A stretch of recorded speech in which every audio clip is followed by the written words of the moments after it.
Hello everyone, I am Vindhya Bindu Stalin from B-GHUD Academy, Mavelikara. I recently did an IELTS test complete. So I still have a lot of doubts to clear. I think it might be your doubts also. So നമ്മളോടൊപ്പം ഇന്നുള്ളത് Jacob സാറാണ്. സാറിന് ഈ ഫീൽഡിൽ ഒരു long experience ഉള്ളതാണ്. So we can share our doubts with sir. Thank you so much, Vindhya. I'm actually feeling honored. And apart from that, എനിക്ക് പറയാനുള്ളൊരു കാര്യം എന്ന് പറഞ്ഞാൽ വിന്ധ്യ എക്സാം എഴുതിയപ്പം ശരിക്കും കൺഫ്യൂസ്ഡ് ആയിരുന്നു, സ്ട്രെസ്ഡ് ആയിരുന്നു. ഓക്കെ, അപ്പോൾ ഈ ഒരു സ്ട്രെസ്സിൽ നിന്ന് വിന്ധ്യ എൻ്റെ അടുത്ത് വന്ന് ചോദിച്ചു എങ്ങനെയാണ് എക്സാം എഴുതിയത് എന്ന് എനിക്ക് പോലും അറിയില്ല. പക്ഷേ എക്സാം എഴുതി കഴിഞ്ഞും എനിക്ക് ഇഷ്ടം പോലെ ഡൗട്ട്സ് ഉണ്ട് അല്ലേ? അപ്പോൾ ഡൗട്ട് ഇതുവരെ വിന്ധ്യ ക്ലിയർ ചെയ്തിട്ടില്ല. സത്യം പറഞ്ഞാൽ ഇപ്പോഴും വിന്ധ്യക്ക് ഡൗട്ട്സ് ഉണ്ട്. അപ്പം ഞാൻ പറഞ്ഞു Vindhya, why don't we take a video? If we take a video like this, ഇനിയും എക്സാം എഴുതാൻ ഉദ്ദേശിക്കുന്ന ആൾക്കാർക്ക് ഒരുപാട് ഹെൽപ്ഫുൾ ആയിരിക്കും. ഇപ്പം IELTSലെ ഏത് മോഡ്യൂൾ എടുത്ത് നോക്കിയാലും LRWS, listening, reading, writing, speaking എല്ലാത്തിനും അതിൻ്റെതായിട്ടുള്ള ഒരു ഡിഫിക്കൽട്ടി ഉണ്ട് അല്ലേ? നമ്മൾ practice. I think practice is the only thing that can actually make you win over this particular examination അല്ലേ? അപ്പം ആ ഒരു സിറ്റുവേഷനിൽ വിന്ധ്യക്കുള്ള ഡൗട്ട്സ് എന്തൊക്കെയാണ്? എക്സാം എഴുതിയിട്ട് പോലും and she got 7.5 in speaking, isn't it? That's a wonderful score. ഒത്തിരി factors depend ചെയ്യുന്നുണ്ട് നമ്മളൊരു സ്പീക്കിംഗ് ടെസ്റ്റ് കൊടുക്കുമ്പോൾ. അതിപ്പം ലിസ്ണിംഗ് ആയാലും, റീഡിംഗ് ആയാലും, റൈറ്റിംഗ് ആയാലും, സ്പീക്കിംഗ് ആയാലും. മിക്ക കാൻഡിഡേറ്റ്സിനും റൈറ്റിംഗ് ഡിഫിക്കൽട്ടാണ്, ചില കാൻഡിഡേറ്റ്സിന് സ്പീക്കിംഗ് മാത്രം ഡിഫിക്കൽട്ടായിട്ട് വരും, പിന്നെ ചില കാൻഡിഡേറ്റ്സിന് ലിസ്ണിംഗ് ഡിഫിക്കൽട്ടാണ്, റീഡിംഗ് പറയേ വേണ്ട. അപ്പം എല്ലാത്തിനും സ്ട്രാറ്റജീസ് ഉണ്ട്. അപ്പം ഇന്ന് വിന്ധ്യ വന്നിരിക്കുന്നത് കുറേ സ്പീക്കിങ്ങിൻ്റെ കോമൺ ഡൗട്ട്സുമായിട്ടാണ്. കാൻഡിഡേറ്റ്സിന് സ്പീക്കിംഗ് ബുദ്ധിമുട്ടാണ്. അപ്പം നമുക്ക് വിന്ധ്യന്ന് ചോദിക്കാം എന്തൊക്കെയാണ് സ്പീക്കിങ്ങിലെ doubts. So guys, I want you to stay close and I want you to stay put and watch closely.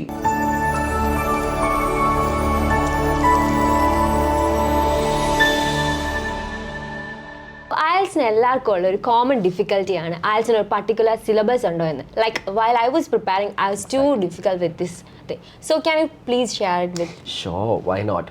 First of all, let me just tell you guys, IELTS, otherwise International English Language Testing System, it is a language test. അപ്പം ഇനി നമുക്കൊരു language test ഉള്ളപ്പം അതിനൊരു syllabus കാണുമെന്ന് വിന്ധ്യയ്ക്ക് തോന്നുന്നുണ്ടോ? First of all you tell me your opinion. ഉണ്ടെന്ന് എനിക്ക് തോന്നുന്നു. ഉണ്ടെന്ന് തോന്നുന്നുണ്ട്. But guys, let me make it clear, നമുക്ക് ഇതിന് പ്രത്യേകിച്ചൊരു സിലബസ് ഇല്ല. When it comes to speaking, what you are exactly expecting, you know, it's like totally getting all obnoxious. എന്തുകൊണ്ടാണെന്ന് പറഞ്ഞു കഴിഞ്ഞാൽ anything under the sky can be asked. നിങ്ങളുടെ language പ്രൊഫിഷ്യൻസിയാണ് test ചെയ്യുന്നത്. നിങ്ങൾക്ക് എന്തുമാത്രം നേറ്റീവ്സിനോട് സംസാരിക്കാൻ, എന്തുമാത്രം നാച്ചുറൽ ഇംഗ്ലീഷ് സ്പീക്കേഴ്സിനോട് സംസാരിക്കാൻ നിങ്ങൾക്ക് പറ്റുന്നുണ്ട്. അപ്പോൾ അതിനെക്കുറിച്ച് ഉള്ള ഒരു പ്രൊഫിഷ്യൻസി ടെസ്റ്റാണ് IELTS എന്ന് പറയുന്നത്. അതുപോലെ നമുക്ക് ഇഷ്ടംപോലെ ടെസ്റ്റ് ഉണ്ട്. TOEFL ഉണ്ട്, നമുക്ക് ഡ്യുവലിംഗോ കോഴ്സ് ഉണ്ട്, നമുക്ക് PT ഉണ്ട്, നമുക്ക് OET ഉണ്ട്, നമുക്ക് ഹോഫ്മൻസ് ടെസ്റ്റ് ഓഫ് ഇംഗ്ലീഷ് ഉണ്ട്, ഇഷ്ടം പോലെ നമുക്ക് ഇംഗ്ലീഷ് ലാംഗ്വേജ് ടെസ്റ്റ് ഉണ്ട്. അപ്പോൾ അതിനകത്ത് സ്പീക്കിങ്ങിൽ ഒരു സിലബസ് വേണമെന്ന് പറഞ്ഞാൽ it's totally not at all acceptable. പക്ഷെങ്കിൽ with thorough practice, sheer hard work, of course you can win. You even won't having an idea like how did I get the score? ഇപ്പോൾ 7.5 വിന്ധ്യയ്ക്ക് തന്നെ കിട്ടി. വിന്ധ്യയ്ക്ക് എന്തായിരുന്നു ആദ്യം മനസ്സിൽ തോന്നിയത്, എനിക്കിതെങ്ങനെ കിട്ടി എന്നുള്ളതല്ലേ? But yes, of course, because of your hard work, you started communicating. Communication is the key. 2 മാസം കൊണ്ട് IELTS പഠിക്കാം, 3 മാസം കൊണ്ട് IELTS പഠിക്കാം, അല്ലെങ്കിൽ 1 മാസം കൊണ്ട് IELTS പഠിക്കാം എന്ന് വിചാരിച്ചാൽ ഇച്ചിരി ബുദ്ധിമുട്ടാണ്. കാരണം of course you can study. It was like 1 month for you, right? Yeah, I was having 1 month. She was having 1 month. പക്ഷെങ്കിൽ Vindhya went on communicating. When she enrolled herself as a candidate or as a student at B-GHUD Academy at Mavelikara, obviously you went on communicating with your fellow, colleagues, right? Your fellow beings, all of them. You were like going on communicating, and that's what I noticed in her. She was always communicating on a regular basis. And when you go on communicating on a regular basis, of course your language will improve. It's not a Herculean task at all. I guess I answered your question there. Yes. അതേപോലെ മറ്റൊരു ഡൗട്ടാണ് ഇന്റർനേഷൻ IELTSന് important ആണോ എന്നുള്ളത്. So, is it important, sir? If it is, how to improve? Yes. Well, that was a wonderful question from Vindhya's side, isn't it? Intonation. Let me just tell you one thing. Pronunciation is having 3 aspects, and I'm sure that while studying or your journey through IELTS, you were totally aware of the fact. നമ്മൾ orientation ഒക്കെ start ചെയ്യുമ്പോഴത്തേക്ക് നമ്മൾ പറഞ്ഞു കൊടുക്കാറുണ്ട് എന്താണ്, എങ്ങനെയാണ്, ഏത് രീതിയിൽ നമുക്ക് സംസാരിക്കാം. Even though the examiner is going to ask you anything under the sky, speaking in different sections ഉണ്ട്, speaking in different parts ഉണ്ട്, different type of questions ഉണ്ട്. അതെല്ലാം നമ്മൾ നേരത്തെ വീഡിയോയിൽ ചെയ്തിട്ടുണ്ട്. അപ്പോൾ അതോടൊപ്പം തന്നെ ഇപ്പോൾ ഇൻ്റർനേഷൻ്റെ കാര്യം പറഞ്ഞു. ടു സ്പീക്ക് എനി ലാംഗ്വേജ്, അത് ഏത് ലാംഗ്വേജും ആയിക്കോട്ടെ, let it be A regional language, let it be N international language, however language you're going to speak or whatever you're going to speak, the only thing that you have to take care is about stress, diction and intonation. തീർച്ചയായിട്ടും stress, diction, intonation എന്ന് പറയുന്നത് പ്രൊനൗൺസിയേഷൻ്റെ അണ്ടറിൽ വരുന്ന aspect ആണ്. അപ്പോൾ എന്താണ് intonation? Of course when you were studying your journey with be good and your journey with IELTS, നമ്മൾ എല്ലാവരും ഓറിയന്റേഷൻ ക്ലാസ്സസ് എടുക്കുമ്പോൾ നമ്മൾ പറഞ്ഞു തരാറുണ്ട് അല്ലേ? There is something called as stress, diction and intonation in pronunciation. പ്രൊനൗൺസിയേഷൻ്റെ അണ്ടറിൽ വരുന്ന 3 ആസ്പെക്ട്സ് ആണ്. ഇപ്പം ഞാൻ വിന്ധ്യയോട് വെർബൽ കമ്മ്യൂണിക്കേഷൻ നടത്തുന്നുണ്ട് അല്ലേ? അപ്പോൾ എന്താണ് ഇൻറ്റനേഷൻ? The rise and fall of the pronunciation of a sentence and the words that you're using in that sentence is called as intonation. It is very simple and very clear. ഏത് language എടുത്ത് നോക്കിക്കോ, proper ഇൻറ്റനേഷൻ ഇല്ലാതെ, if there is no highs, there is no lows, there is no rise, there is no fall, ആ ഒരു speaking വളരെ ബോറാകും. It will be monotonous. Until unless you don't want your speaking to be dull and monotonous, you should be having intonation. അത് വളരെ important ആയിട്ടുള്ള ഒരു aspect ആണ്. So എല്ലാവർക്കും മനസ്സിലായെന്ന് വിശ്വസിക്കുന്നു. സ്ട്രെസ്, ഡിക്ഷൻ, ഇൻറ്റോണേഷൻ, ഇത് 3 നമ്മൾ പ്രത്യേകം ശ്രദ്ധിക്കേണ്ടതാണ്. സോ ജേക്കബ് സർ, യെസ്, ഒരു ഡൗട്ടും കൂടെ ചോദിക്കാമോ? Definitely, whatever you have, please spill. Okay.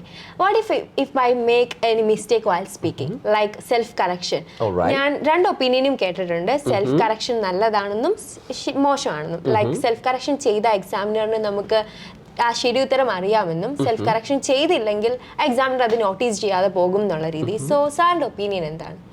Okay, that's actually a wonderful question. പക്ഷെ ഞാനൊരു കാര്യം ചോദിക്കാം. ഈ 2 ഒപ്പീനിയൻ കേട്ടതിൽ ആദ്യത്തെ ഒപ്പീനിയൻ നമുക്ക് സെഗ്രിഗേറ്റ് ചെയ്തിട്ട് നമുക്ക് പോകാം അല്ലേ? അപ്പോൾ ആദ്യത്തെ ഒപ്പീനിയനിൽ വിന്ധ്യ ഇവിടെ പറയുന്നു, സെൽഫ് കറക്ഷൻ ചെയ്ത് കഴിഞ്ഞാൽ examiner will come to know that you know the correct answer. ആ ഒരു കാര്യത്തിൽ എനിക്ക് ചെറിയൊരു കോമൻറ്റ് ഇവിടെ പറയാനുണ്ട്. നിങ്ങൾക്ക് കറക്റ്റ് ആൻസർ അറിയാമെങ്കിൽ എന്തുകൊണ്ട് നിങ്ങൾ അത് ആദ്യം പറഞ്ഞില്ല? Why didn't you regulate your speaking accordingly? അങ്ങനെയും എക്സാമിനറും ചിന്തിച്ചു കൂടെ?